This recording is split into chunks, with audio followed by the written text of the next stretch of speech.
today to actually time the gap. Now there is the SL63 AMG.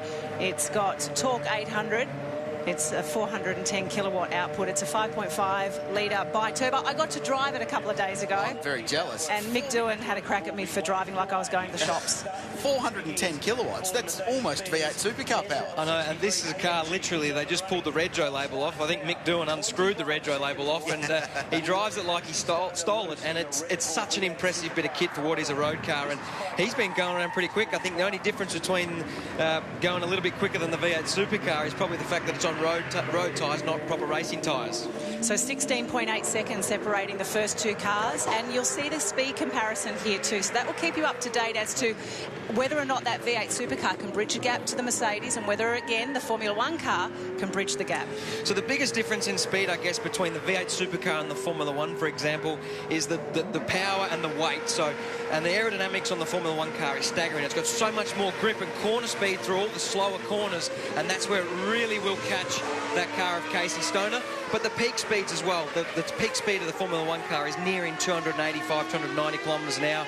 Casey Stoner a lot closer to 265 k's, and Mick Doohan would be around about 250 kilometres an hour. 23.9 seconds was the gap between the V8 car and also then the F1 car. So I wanted to ask you as well, in terms of when we see the F1 car making up the speed, where is the ability for an F1 car to make up the speed? Is it the acceleration out of the corners? Is it just the sheer pace of the car? It's a combination of everything. I mean, the V8 supercar has 600 horsepower. It's got a lot of speed, but it's nearly, over a ton in weight. So getting that car around the corners is not as easy as a Formula One car. It's got a lot of aerodynamics. It's very light. So the corner speeds, entry, mid-corner and exit speed is superior to that of the V8 supercar.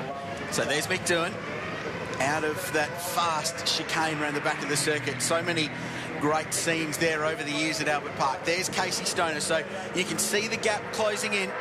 The Red Bull racer. This is the car that he runs in the Dunlop V8 Supercar Series, the second tier V8s. Had his debut 2 weeks ago on the streets of Adelaide. You caught up with him yesterday. Great chat, by the way. And looking pretty relaxed. Mick having a moment mid-corner there. And don't believe for a second that Mick Doohan is not trying hard, because he is. And David Coulthard not yet in sight, guys. So he's not even in the screen.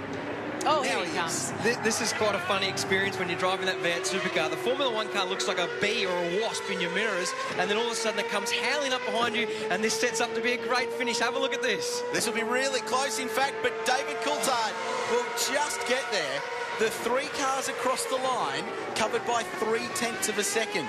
So the handicapping is bang on. And between Mick Doohan, who was...